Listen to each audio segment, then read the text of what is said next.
Hey everybody, welcome into Odd Rhythm Fantasy Sports. I'm Jamie. Hey, look at that clown back there. That's Eli.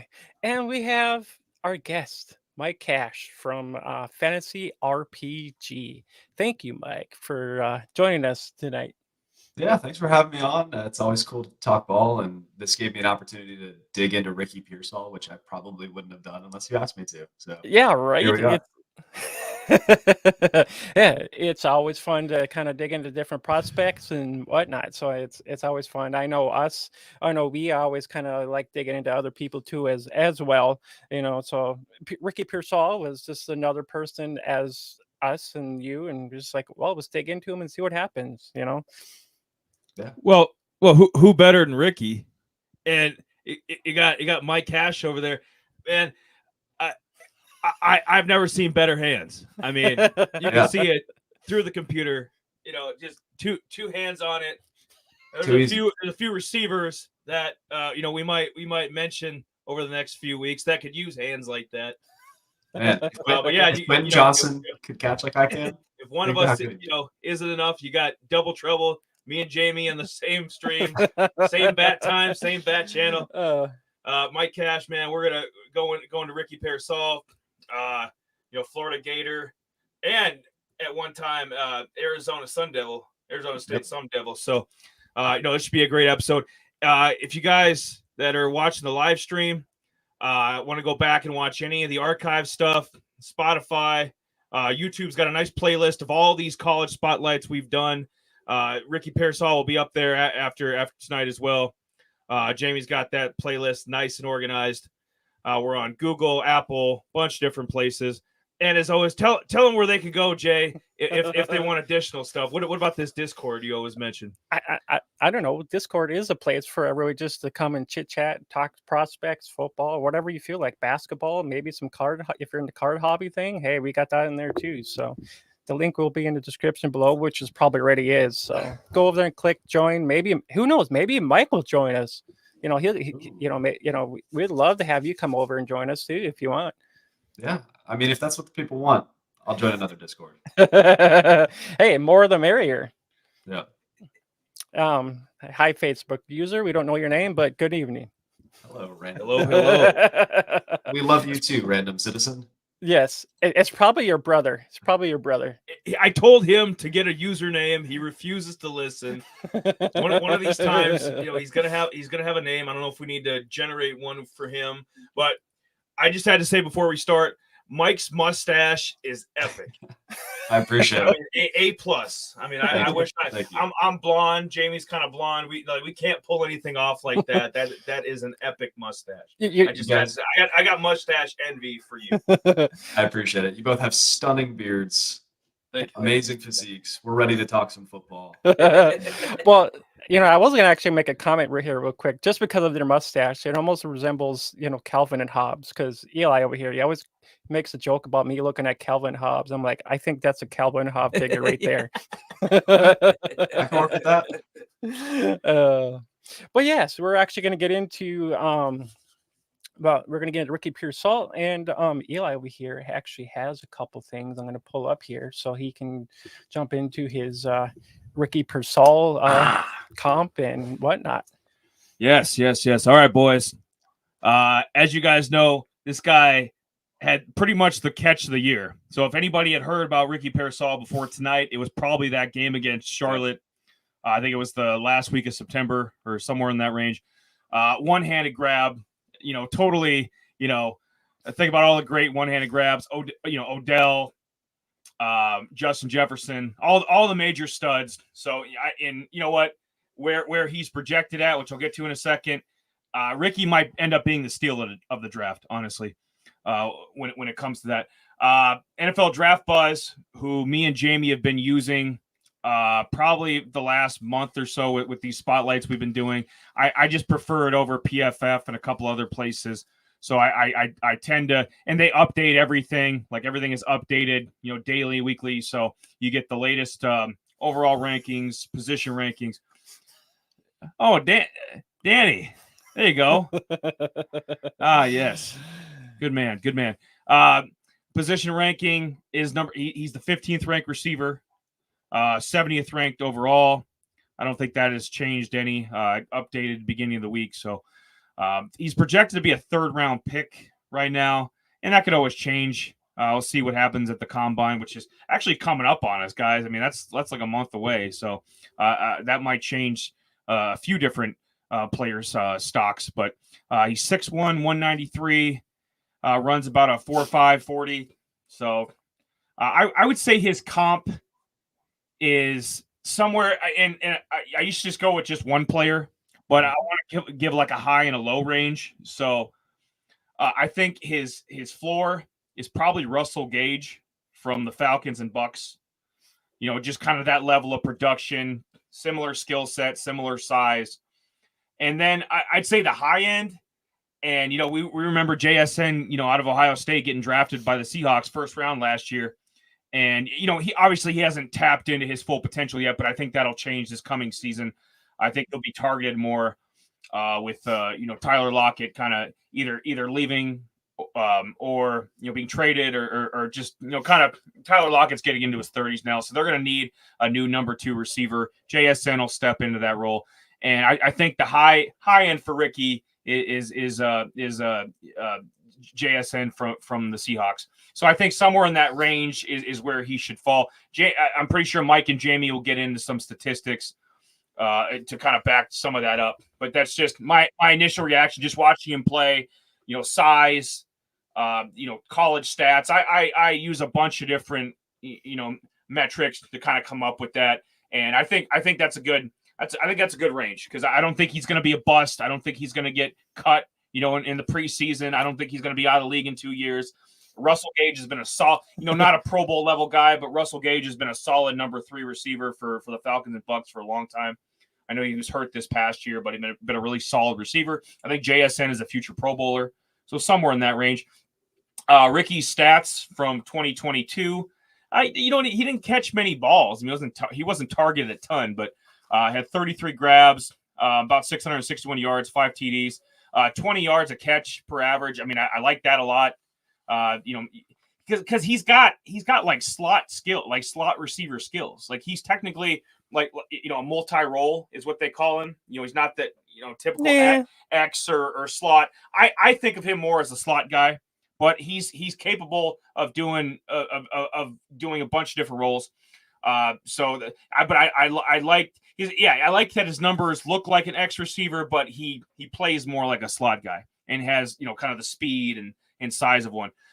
This past year, this is when he really popped. 65 grabs, almost 1,000 yards, 4 TDs. I like the fact that they worked him into the run game, had a couple nice runs, got a couple touchdowns there. So, you know, 6 total touchdowns. And he was playing with some studs. You guys will get into that probably with your points, but we've all heard of AR5, you know, Anthony Richardson, top 5 draft pick from this past draft. Jaden Daniels, who could potentially be a top 5 pick. Patriots, you could, you know, hello, Rod Mayo. You know, let's change the script here. Mac Jones is junk, and then Graham Mertz. And, you know, Graham Mertz, you know, was a solid quarterback for Wisconsin and Florida as well. So, I mean, he's had 3 good quarterbacks that have been slinging it to him. So, I didn't really mention some of the Arizona State stats, but he was at Arizona State for 3 years previous to transferring to Florida for 2022. And, you know, his numbers weren't that great. And another one of these guys, the transfer portal, we talk it up all the time because he would have been another guy. Maybe he's an undrafted free agent instead of being a projected 3rd-round pick. You know, maybe we're talking about, you know, Ricky stays at Arizona State and loses Jaden Daniels. Maybe we're talking about an undrafted free agent. So that made all the difference. And that's my initial impressions of Ricky. You know, he makes, you know, like that one-handed grab. He's capable of doing a lot with his skill set, and I think he could be one of the hidden gems in the draft, if not the steal. Yeah. So real quick, if he is 6'1", 193, like I am 6'7", 310. There's no way that he is 6'1", 193. He's a little smaller than that. I love how colleges like gas their guys out there like, oh, you're big, you're strong, and then like if Ricky comes in at 6'1", I'm gonna be really excited about it. it was cool to see his growth this last year. Like he had a little bit of a breakout his third year at Arizona State. He carried that into like a pretty okay season where he actually led the Florida Gators in 2022 with receiving yards. They were just such a ground and pound team, and AR was all over the place with his accuracy. This last year, like again, led the team, posting almost 1,000 yards is pretty exciting. My big thing with him, it actually like his stats, he could have more.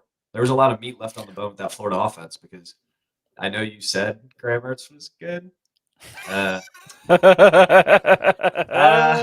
Don't shoot the messenger, Mike. I'm just saying, if you ask me for my top 20 college quarterbacks, I don't think he crosses my mind. If you ask me for my top 50, he might be top 50. Well, you got to think about this too. I mean, college football. I mean, there's just so many different quarterbacks out there, so many different teams, and you know, a lot of these guys can be actually like lost in the trail of rivers because there's just so many teams. If you don't stand out, no one's going to recognize you. And that's the thing about it too. I'm like, you know, trying to trail a guy like AR5 and then Mertz trying to come in and try to like kind of almost do the same thing that he did. That's totally impossible. I mean, it can't happen. Oh yeah, I don't want to be the guy that's going after AR. I also don't want to be the guy that's going after like Tom Brady and all these guys that are getting replaced in the league. Like, especially like college should go from a freak athlete that's looking like a top 10 pick. Like a lot of Florida fans were like, "Oh, I can't wait for AR to be gone." Then they got Mertz, and I bet they missed AR this year. Yeah, it is kind of crazy just to think about that too as well. I mean, you know, Anthony Richardson was, you know, pretty much a high, you know, prospect, you know, coming out from Florida, and then having another. I didn't really look into if he was a 4-star or, you know, if what Mertz was, you know, so I didn't really dig too deep into that. I just look at it more as, you know, how did their offense perform and how did Ricky perform? You know, what kind of target share did he get? You know, did it actually bump up from, you know, the previous year? Even though that we know that Anthony Richardson was more of a kind of a running style, you know, running back or not running back, quarterback. So that in turns his, you know, target share dipped a little bit. You know, just from the difference between a pocket passer to, you know, just a, you know, pretty much a dual threat kind of style quarterback. Yeah. Yeah. You have anything, Eli, or do we want to jump into kind of, you know, our overall thoughts, or do we want to kind of just jump into just looking at, you know, where we could maybe fit with some teams? Guys, let me get in on the 5 teams that I think he could end up with, and then you guys can continue on the points, or maybe we can build off of this list that I compiled here. So I took a bunch of different things into consideration. I'm like needs, free agency. I kind of put on the scroll in the bottom. I put all Ricky's stats from you know, his game log from 2023. And I also included 5 different players from a couple different skill positions of like who the free agents are that are out there. Obviously, you know, he's an Arizona boy. He's from Phoenix. His dad, I think, is on the Phoenix Fire Department. You know, so yeah, so he's a hometown kid. Very cool. They could use a weapon. I think Hollywood Brown's going to leave in free agency. You know, Michael Wilson's decent. You know, they just I really I mean, we both like Trey McBride a lot, the tight end.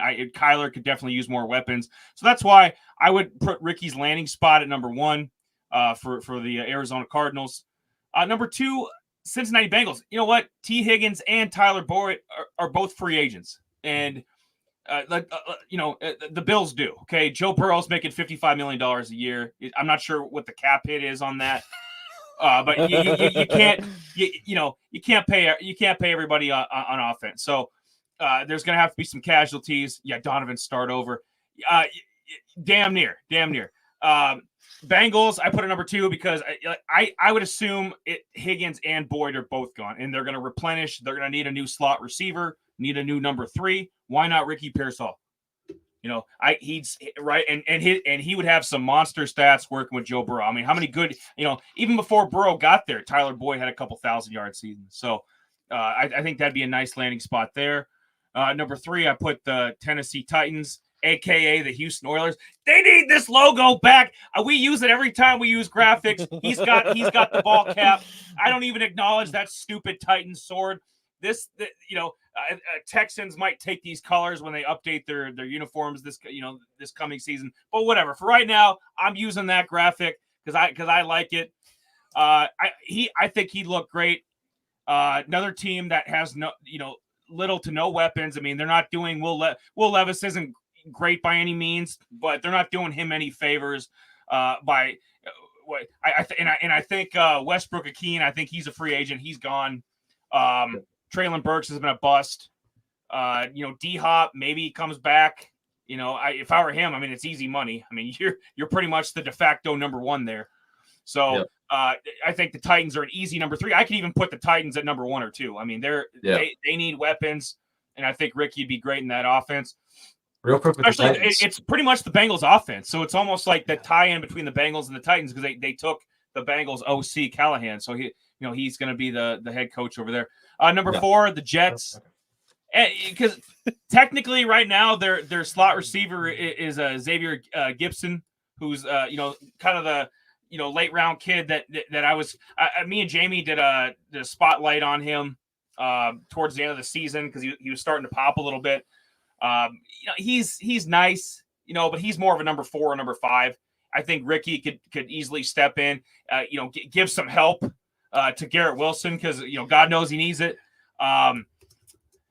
Aaron Rodgers be healthy. I think this would be another nice weapon for him. Kind of like an updated, modern, version of Randall Cobb. Randall Cobb's old as dirt, and Gibson isn't good enough. So I think Ricky could step in, be the slot guy day one.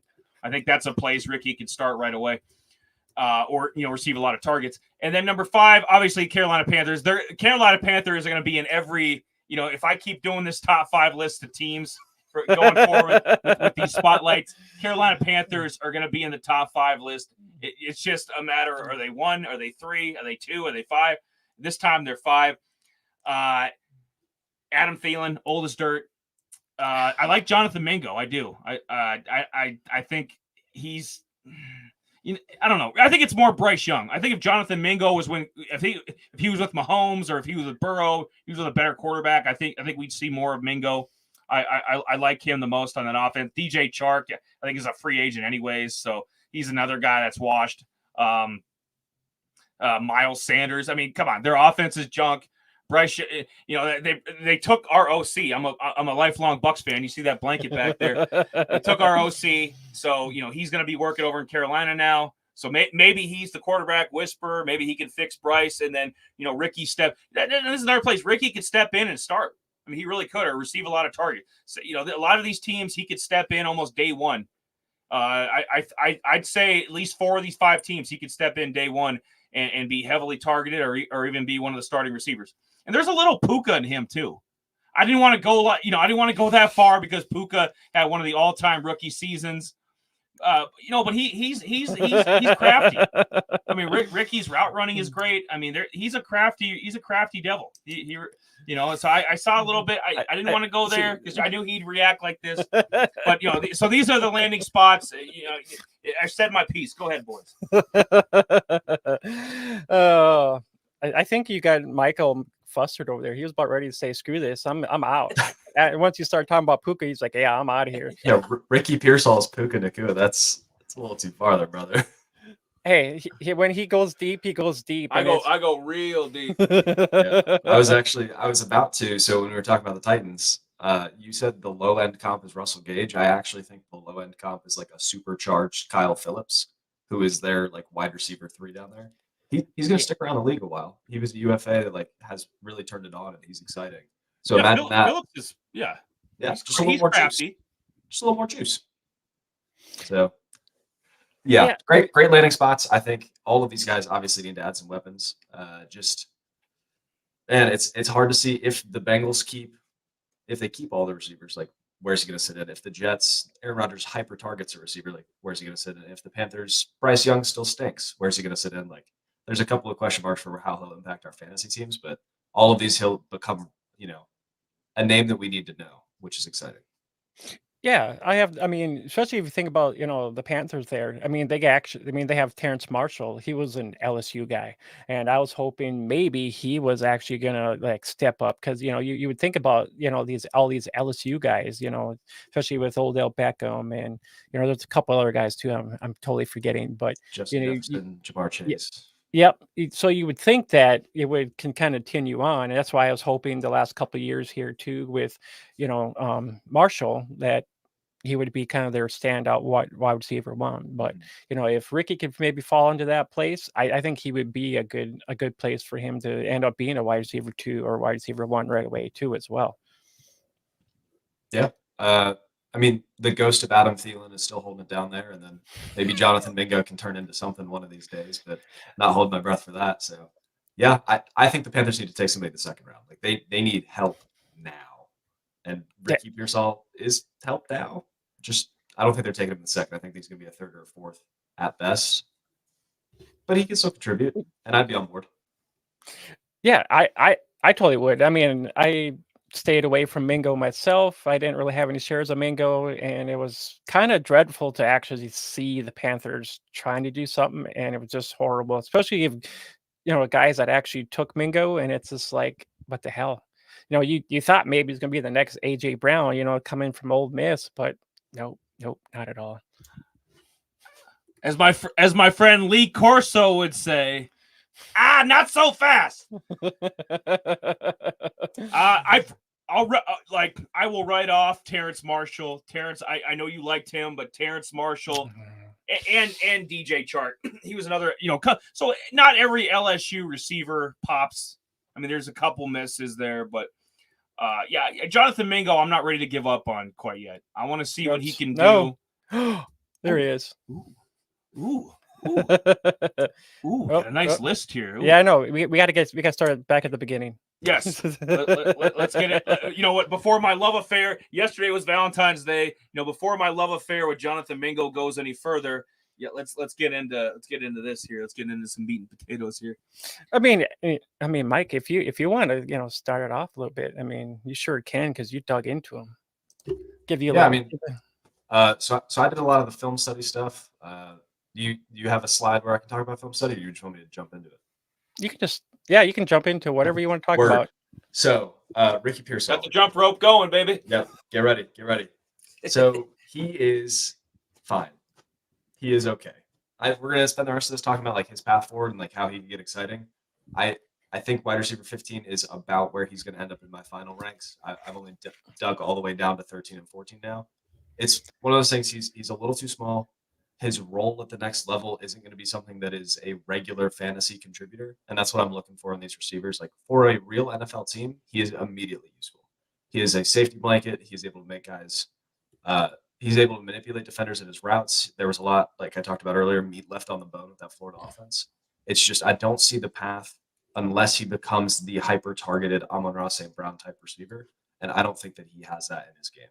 So for fantasy football, he's probably not going to be somebody that I draft a lot, but for the real NFL, he's going to be a guy that I root for, and I'm excited about what he's going to turn into, given his route running capabilities. I don't think he has any Puka Nacua in his game. Like he has almost no. Like he can run after the catch if he is running into a straight space. I watched him get absolutely flipped a couple of times, which was fun to watch, but also I don't like gasping and being like, "Oh my God, is he okay?" while I'm watching film. So. Ricky Pearsall off my board. Oh my! Well, okay. Sorry, guys. Now let me follow up on this Puka thing because there's gonna be other people. Where's he get off thinking that this kid's gonna be Puka? All right, let's clarify this here. Puka on Draft Buzz last year at this time, Puka was projected to be a 7th round pick. And he had his doubters, and he got into the right offense, and now this guy is like all pro, and he's ready to like if he hadn't superseded Cooper Kupp year 1, he's about ready to do it. He's pretty much the Rams' #1 receiver now. So and that's not a bad place to be in Sean McVay's offense. But so I think if Ricky Pearsall ends up in the right situation, like he's not Dunze. He's not Neighbors. He's not Coleman. He's not any of these elite, prospect talents, top 5 receiver level guys. But in the right situation, him and a couple other guys, Malik Washington, who I like a lot, and we did a spotlight on a while ago from Virginia. I mean, there's a couple guys in the right situation could really, get some targets and get some serious usage, like fantasy wise. And I know where you're coming from, Mike, with the fantasy. You think he could be like a clutch player, like if he was a Chief, for example, you could see him like stepping in and doing some of the stuff that Kadarius Toney was supposed to do, or some guy at that level. But yeah, for fantasy, I think it's the right situation. And Puka might not have been Puka had he gone to the Falcons, or the Patriots, or another inept offense. So yeah, obviously Puka's all world. Yeah, no disrespect to him. Talking about a late round guy that has the talent to shine, yes, Ricky rules, and I'm excited for him. His role as it translates is a little spooky to me. But I mean, we'll see where he goes and see how it plays out. I would love a Chiefs landing spot, because what he brings as a route runner is just something completely different than Rashee Rice brings. Maybe he can get peppered with targets a little bit, but I think he's maybe not completely off my board for like deep dynasty teams. You're looking at a bye-week flex play if he goes to the right system. So got a lot of things down the road, but we'll see. We'll see. Yeah, for sure. I was just kind of like digging into like some of his like just overall like target share. I mean, you guys can see what he did here, and if you're actually watching on YouTube, we actually have a slide going on right now, so you guys can kind of see what he did overall this last year in 2023. He played 13 games, had 65 receptions, 965 yards, 83 targets. He on average about 14 yards per catch, which is not bad at all. I mean, us guys as fantasy guys, we would like to kind of see that up, so I mean, can he be a deep threat, or is he more kind of like the intermediate to short route kind of guy? But with his speed, being in that intermediate, and I think he would be a good wide receiver too in most platforms. But it all depends on where he lands too, and if that team is wide receiver hungry too, So I think that all kind of compares to what we even talked about with like Javon Baker too. I mean, he's got good skills too at the same time. And if you want to go back, we just did cover him, so I might put the link up here in this video too as well. But I think these two guys will be valuable later on down the road. These guys could step into a role that maybe a guy gets injured during training camp or something, and then these guys are already slotted wide receiver 3 or wide receiver 2, just depending.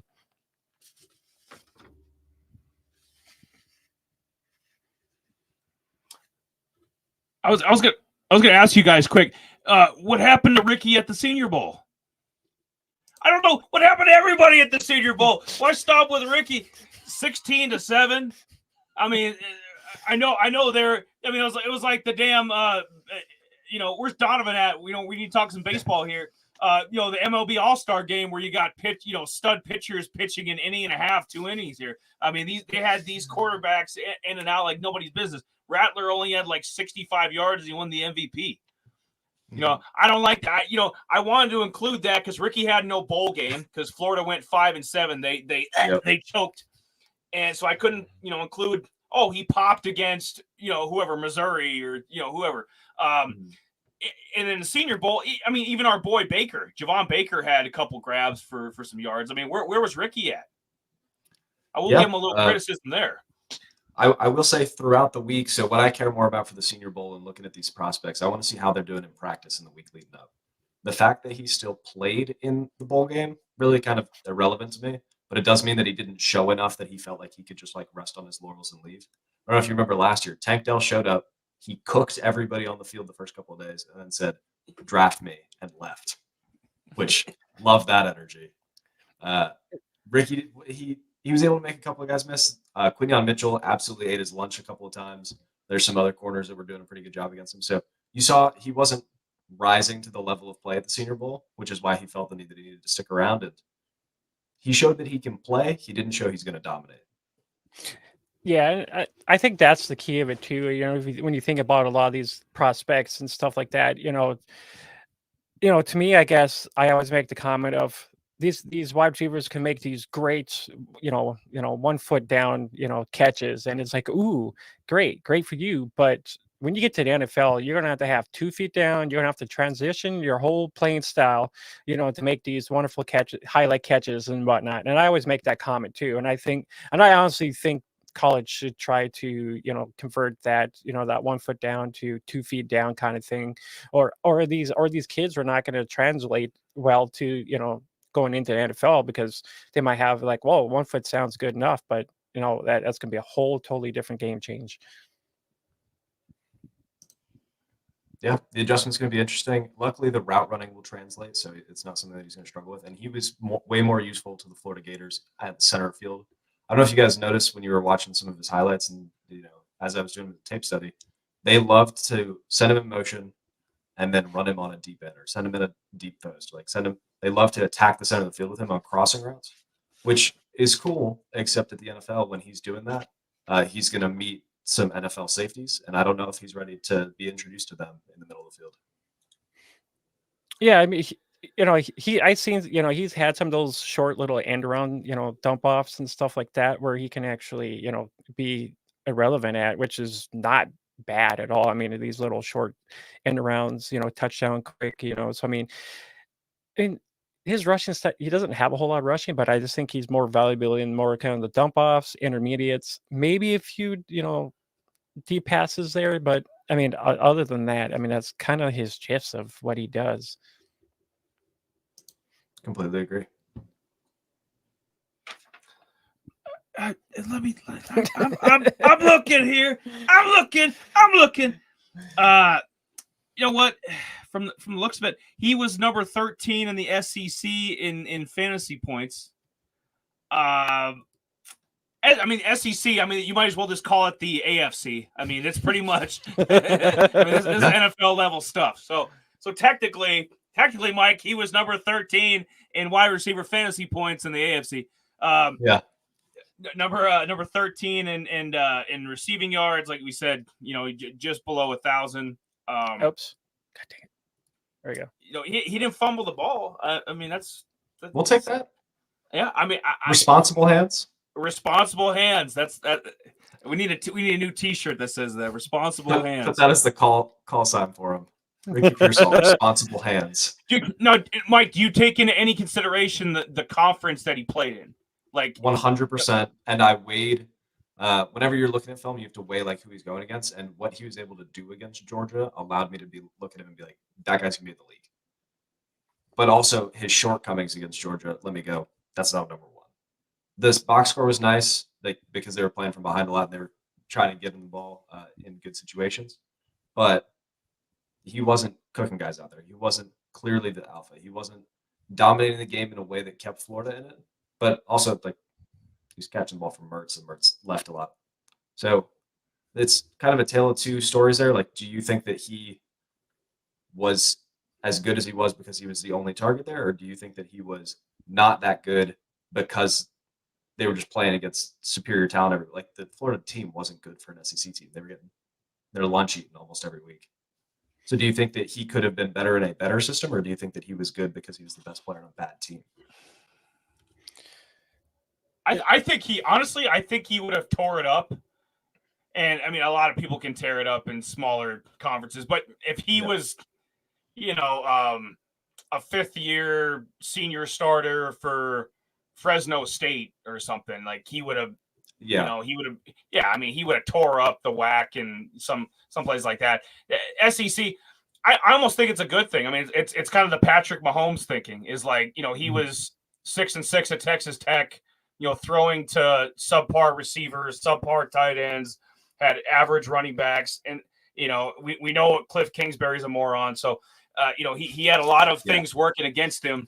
He gets to the pros, gets to the right system, and now he's like the GOAT. But so yeah, with Ricky, it's like I kind of like the fact that Florida's kind of this isn't the Urban Meyer Florida, Steve Spurrier Florida. I mean, this is an average, 5-7 to 7-5 Florida program right now. And that's almost a good thing that, he's going against NFL caliber corners. Like Georgia's stacked. Their defense a couple years ago, just ridiculous. Alabama, need I say more? Ole Miss. Ole Miss is number one in the transfer portal. I mean, and they had a top 10 level season. So I mean, they're just stacked.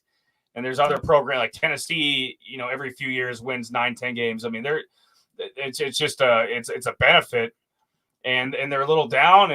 And yeah, I think obviously he would blow it up if he was at a smaller school or even like our neck of the woods, like South Dakota State. Like if he was an FCS level guy, they'd be singing his praises. Like he'd be the number one FCS receiver probably. But being the number 15, Division I FBS level guy, I mean that's nothing to scoff at. I mean he's right. He's right in the range, with other guys that are going to be 3rd, 4th round picks. So, yeah, to answer your question though, I think it's a benefit that he's with a mediocre program. This isn't Alabama, where he has to transfer like Javon Baker did. Javon Baker basically wasn't good enough to play at He basically wasn't good enough to play at Alabama, so he had to transfer over to UCF. So meanwhile, Ricky Pearsall saw the writing on the wall at Arizona State and tried to jump ship before the ship went down, which I appreciate. Pretty much, yeah. Jaden once Jaden's gone, he's like my quarterback. Yeah. But I will say, playing in the SEC, something that we were able to see a lot of with Ricky is his good reps were, they were spotlighted a little bit, but then his bad reps were really spotlighted. There were sometimes some of his releases were just beautiful. He was able to shake the defender, give a good jab, go inside, get the leverage that he wants to get. And then there were some times where the defender would get their hands on him and he would be 2 yards in the backfield on a pass play. And you're like, what you doing back there, Ricky? That's not where you want to be, brother. No, it isn't. And that's some of the things that I saw too. Like, I mean, he's got the hands to do. I mean, he's got the radius, he's got that jump bit, 50-50 ball, which is not bad at all. But, I thought some of his route running could be critiqued a little bit more, especially coming in, especially when you're getting jammed up with especially when you're getting into the pros. You're gonna learn real quick that you're gonna need to get off these guys and you run your route real quick. And I think that's the downfall too, just a little bit. Even though he was kind of like their main target there, he was kind of doing everything. So he was running. I mean, they had ETN there too as well, but it's for me. I think his route running will have to kind of perk up a little bit more. And guys, I think we're underestimating. I know he's got trouble getting off the line, but I think we're underestimating the fact that all of these guys with any kind of a work ethic, they all put on 10 to 15 pounds once they get in the league, and first year or two. So if we're even being nice with Ricky being 193, if we're being generous there, let's say he's a legit 185, 190. Ricky's going to be about 200 pounds. So he'll be a legit, if he's 6 foot, 200 pounds, 6'1", 200 pounds, add a little bit of strength there. So, I mean, they're going to put, even Hollow Man himself, Devontae Smith from the Eagles, even he put on, 10 pounds. So 10 pounds. So he went from 135 to 145. We're really proud. Yeah, exactly. But no, yeah, because he's got the footwork, he's got the hands, the footwork, the routes. He's got a lot of stuff, a lot of the intangible stuff that you'll like, especially as an offensive play caller. I think there's a lot of coaches that are going to like his skill set, but I think if it all comes down to Ricky, if Ricky's got the work ethic, I think they can fix a lot of some of those issues that you guys brought up. Yeah, I can see the path forward. I would love to see a little play strength, but yeah, how do you look nationally? Definitely not 5. No, he is actually 46. So I mean, all my fantasy outlooks are PPR styles, fantasy points. So your 6 points for your touchdowns or whatever it is, and so this is not your standard stuff. So I like looking at it more as, most of us are doing now, like PPR leagues. So that's why it's like, showing this off, it kind of gives you a little bit of a better idea, especially like Roma Dunze, Neighbors, Malik Neighbor or Malachi. Washington. Troy Franklin, which is another guy I would like to get into, and then McMillan from Arizona. I mean, he was up there too. So I mean, you can kind of get an idea of what Ricky is up against, especially going into the draft too as well. So I mean, I think I don't know if he'll be a day 2 guy, but maybe day 2 or day 3. I don't know. That's kind of my overall thoughts on Ricky. I mean, if he is a 3rd rounder, I'll be fine with that. Yeah, I would say if he was in last year's class, he would very comfortably be a 3rd-round pick. What's funny is that when you're looking at a lot of these guys, like you'll be watching them, and you're like, man, that's a 2nd-round pick. And all of a sudden, you look down at your notes at the end of the day, and you're like, oh, I have 9 players that I think are going to be 2nd-round picks that are all wide receivers. Like this class is super good. So. And I think that's the downfall too. I mean, if you think about this draft class coming in, there's so much great talent coming into this draft class that it's really hard to really pinpoint or try to rank a lot of these guys, because I mentioned in our last video, like, I mean, I know a lot of guys are liking Adena Mitchell, Xavier Worthy. Just we were talking about this in our last video here. They didn't really do a whole lot in like their playoff when they played Washington. So me, I'm kind of out on those guys. I would rather have maybe a McConkley or Franklin. I don't know about maybe Polk, but just those 2 guys in general. I mean, I did some target shares on these guys real quick. Mitchell actually had 22% of the target share last year, with 90 targets. But Xavier Worthy, he actually had over 100 some odd targets. Yes, he did. Over 100 some odd targets in his. Because he's the better receiver. Probably more than likely. Yeah, because I was just thinking, Weird. 30% target share in 2023, 37% in 2022, and 39% in 2021. And I think that comes down to only because Worthy was the only pretty much wide receiver they had at Texas at that time. Yep. A couple other, I was actually kind of we were just kind of talking about this before we got on, just especially that Malachi Washington from, there was only a slim few guys that actually had 100 receptions in this whole national college, which is insane to think about. You would think a guy like Rome or Neighbors would actually have maybe a close to 100 some odd receptions. Yeah, it's crazy.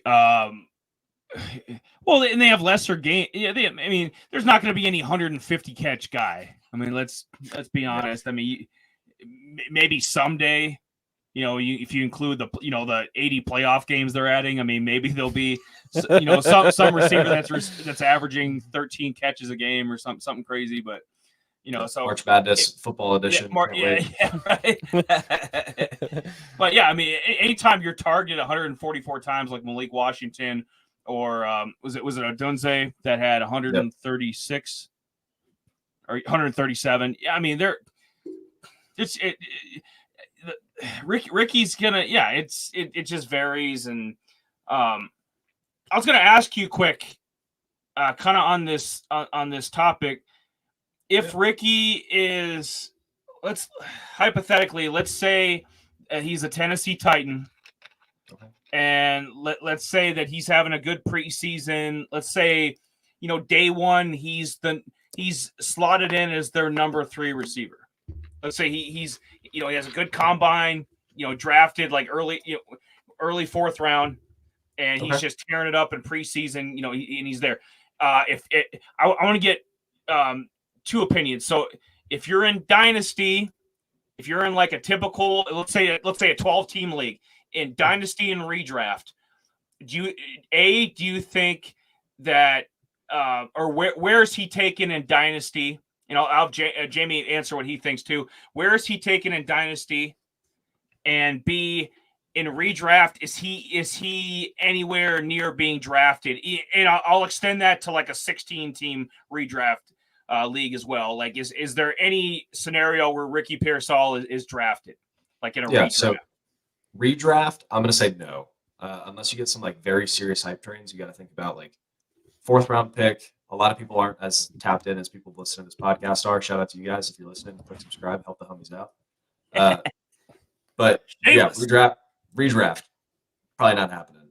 Dynasty, if you're waiting until after the preseason to do your rookie drafts, which you shouldn't, you guys should trust your judgment. Be degenerates like me and draft now. But if he's having a great preseason, the hype's going to come around. It seems like every preseason, a couple of people make like 1 or 2 handed grabs, and all of a sudden, like they jump a full round in dynasty rookie drafts. So I could see him going back of the 2nd, top of the 3rd if he gets that hype train rolling. But personally, if he goes in the 4th round, I did a study on dynasty draft capital and the hit rates associated with each round. After day 2 for receivers, it gets pretty ugly. So before this Puka Nacua last year, this was 2022 and before, the only top 24 seasons for a later pick in the last 7 drafts was Darnell Mooney and Hunter Renfrow. Everybody else, not including the guys that have been sticking around the league a while, there's just those 2. So hit rates were atrocious. Now Nico has broke that because CJ Stroud has been awesome. Now Puka Nacua is breaking that. Like, some of those concerns are starting to go away. But if you are a betting man and you want to bet on odds, I'm going to bet on day 1 and 2 receivers, and I'm going to bet on day 1 and 2 running backs. And then when it's day 3, I'm only betting on the running backs because handcuffs with a pulse are more valuable than wide receiver 3s in most cases. God, he's good. He's good. What do you got? What do you got, Buck? Sorry, I've done my homework. I'm sorry. No, it's well, actually, here's the funny thing. I actually just got done doing it like a mock draft before we actually this is a 16. I did a 16 team mock draft here. Word. And let's see it. Let's see. Yeah, I could probably pull it up here. Let's see here. Ooh.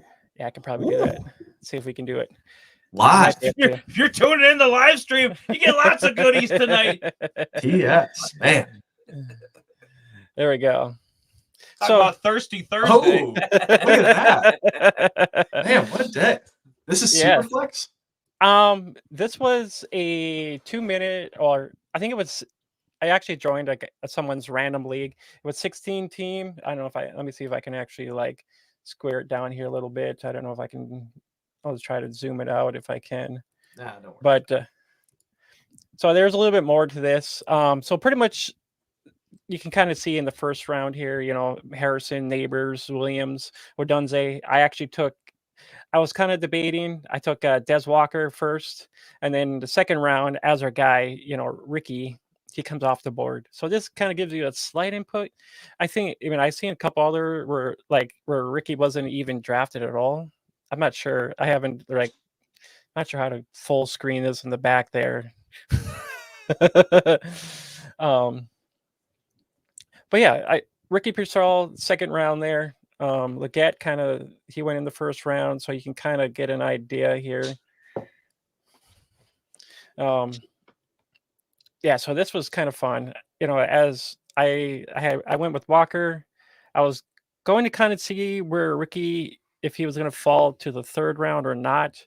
And then I ended up went with Cowing, and then I went Holker and Schrader at the end. I love the Schrader call out. Yeah, no, we need to.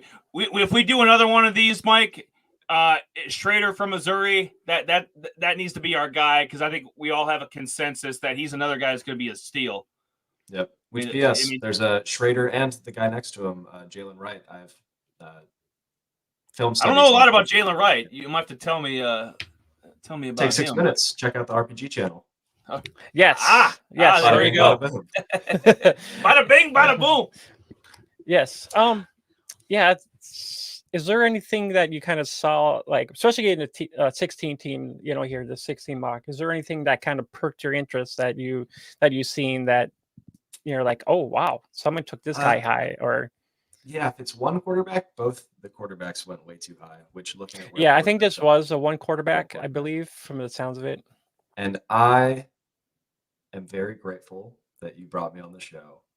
Please don't take Des Walker. Ever again. Never do that again. He can't help it. He's a UNC homer. He takes it's like Pokemon. He's got to catch them all. I love that for you. However, as far as guys that are going to translate to your fantasy teams, Des Walker isn't it. He's a deep threat that what he brings to the NFL is more of stretching the field and making defenders afraid.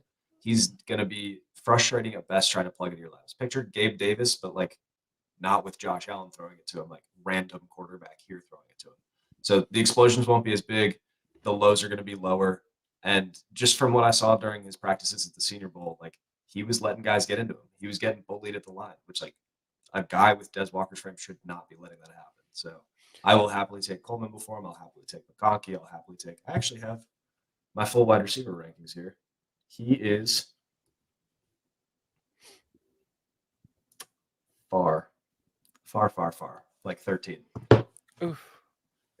Oh. So. He didn't just say that. You got to have Ricky over Walker. You don't? I haven't gone that deep yet. No love for Ricky. I tell you what, I'll adjust and I'll let you guys know. But yeah, Des Walker, big landmine in the first round. I know a lot of people are excited because Daniel Jeremiah's first mock had him go in the back in the first to the Chiefs, I think, if I remember right. Which, if that happens, obviously everyone's gonna be hot and bothered by it. Don't fall for it. Yeah. It was, these are just, this was just kind of a random mock I jumped in on, and I'm just like, you know what, screw it. And that's the whole point of actually doing some of these mocks too, because, you kind of want to get an idea of what people are kind of thinking, or, especially in your dynasty, like me and a couple of in my dynasties, I'll be drafting 7th.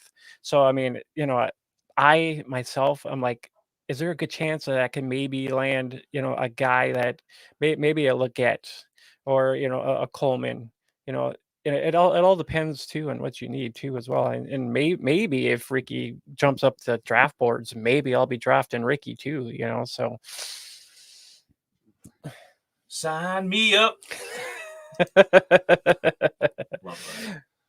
But I guess what do you think?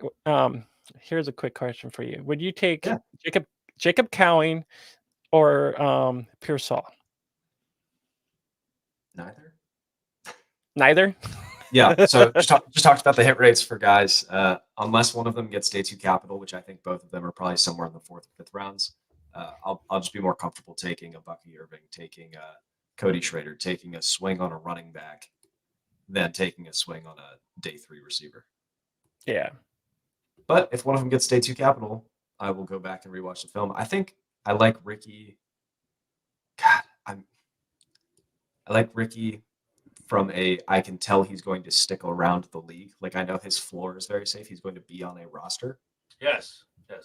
We agree. I don't know that about Cowing. I hope that. I feel that. But I think if I'm trying to be safe, I would take Ricky in that scenario. But also Bucky or bust. Go get Bucky Irving. Because Cowing wasn't even half the receiver McMillan was. Because McMillan, when he comes out in 2025, will probably be a 2nd round pick. You know what I mean? So he was playing second fiddle over there. I don't know. Yeah, Cowing, we did a spotlight on him, but yeah, I don't like him as much as I like a lot of other guys. He went actually pretty. Where was that? Like the early in the 16 man, the mock draft you just did, like.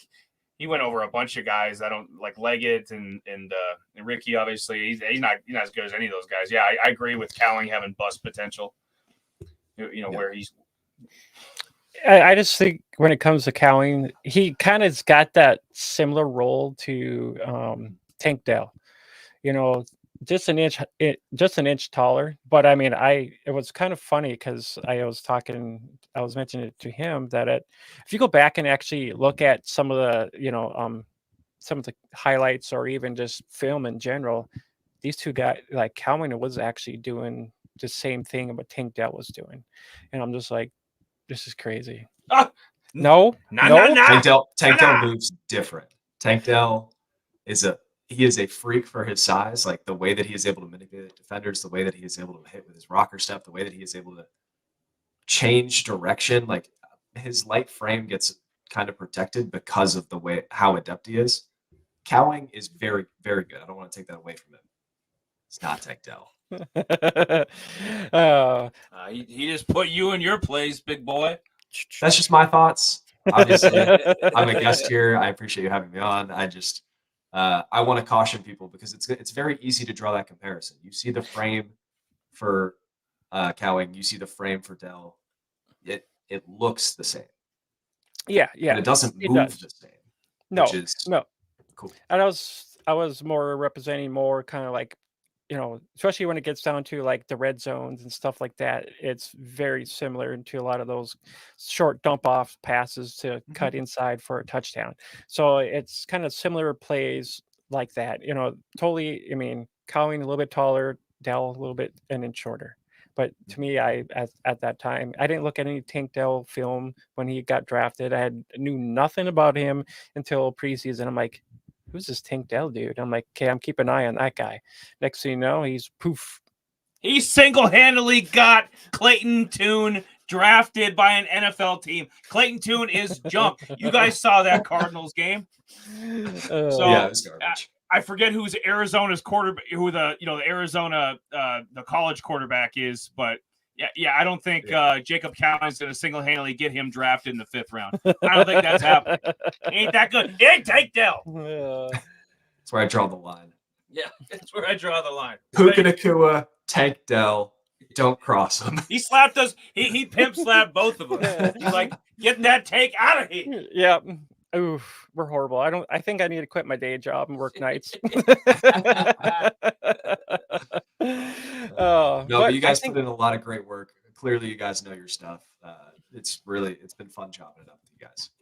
No, and that's the whole part of it too. Just connecting with different people, getting different thoughts, and I mean, not everybody's going to be the same as opinionated as you are. So I mean, that's why it's always nice to get 4 eyes, 6 eyes, how many eyes you want on this guy. I mean, it all comes down to that, just sharing opinions, and that's pretty much where it's at now. A lot of, opinions matter. It's like, well, are you high on this guy or not high on this guy? And a lot of people take that into effect too, as well. It's when people put this all into work and put it out there to, have people listen. I mean, that's the whole point of it too. People, that's the whole point of hopefully maybe getting, us to grow and you grow as well. Go over and check out Mike's channel. It's FFRPG. I know he's kind of, I jumped in his stream here the other day and was kind of interested by some of the takes you guys were kind of talking about. So go over and check out his latest film. So the wide receivers, me and Evan recording from a basement. Yes. Evan was at his normal place, so he was just like phone set up with a like motel light over him or something. He looked great info. We went 13 receivers deep, and we only talked about Ricky because you asked us about him. Or no, who did you ask us about? Was it Ricky? Yeah, I mentioned Ricky. I was kind of trying to be a funny man and just kind of put in. What about Ricky Pearsall though? Cool. Is there anything else you want to mention, Eli, or is there anything else that you would like to mention, Mike? No. If anybody's listening, they want to know where to find me. You can find me on Twitter at FFMikeCash with a K. You can find my YouTube channel. It's Fantasy Football RPG. It's one with all the dragons on it. We're not just little nerds. We also do Dungeons and Dragons stuff. So we are super nerds. Oh yeah. Ooh. And they cover all the bases. And yeah. What have we been doing? We've just been sitting in the bottom of your mom's basement doing nothing. What? And I'm also an editor over at Last Word on Sports. So if you're ever looking for written content, you're looking for draft profiles, we have, I think we're over 200 now covered pre-draft. So like pre-combine stats, trying to figure out how they're all going to fit in. So if you need any draft content or regular season content, Last Word on Sports. There you go. Mike's putting in the work, and hey, if you and Evan, man, you ever need some guests, like we're down to for sure. We're down to do some crossfires, some chopping it up, man. Cody Schrader, I would love to. We haven't done a spotlight hit on him yet. Whether we do that on a rhythm or on your program, if you get into him any further before the draft, the two of us would love to get on, because I think Cody Schrader is going to be the running back steal of the draft. I think he's every bit just as good as Blake Corum, and some of the other top running backs that are coming out. So Bucky. Yep. So thank you, Mike, for coming on. And this is cool. Most nights, I'm I'm getting a tattoo touched up, after my liquor route, or or something, dead tired. But yeah, tonight had some coffee. Me and Jay got on, and yeah, thank you, Mike, and best wishes to you, and have a good rest of your night. Appreciate it. Yes, thank you, Mike. And I think you mentioned about maybe joining us for some Senior Bowl talk. We have some of that upcoming too as well. So maybe we can talk about Schrader. I guess people are going to have to subscribe to the channel and come back next time. Yes, they will. I think they will. I already got some, if you saw our previous, Javon Baker video, there was a slight preview to the Senior Bowl in there. So I think they need to come subscribe and maybe see a little bit more of Mike, because, he's got that Calvin Hobbs look, so if you want to see more of him, tell him in the chats to come join us more. All right, guys, I think that's going to wrap up our night here. Make sure you like and subscribe to our channel. Jump over and, give Mike some love too over there at FFRPG. Give him some love. Check out all of his content too as well. He's I think it's FF Mike Cash, as you can see on his name. That's his handle on Twitter. Cash money. So I think we'll see you guys next time. And I get everything ready here, and we'll get the heck up out of here. All right, guys. Check you guys out next time. Later.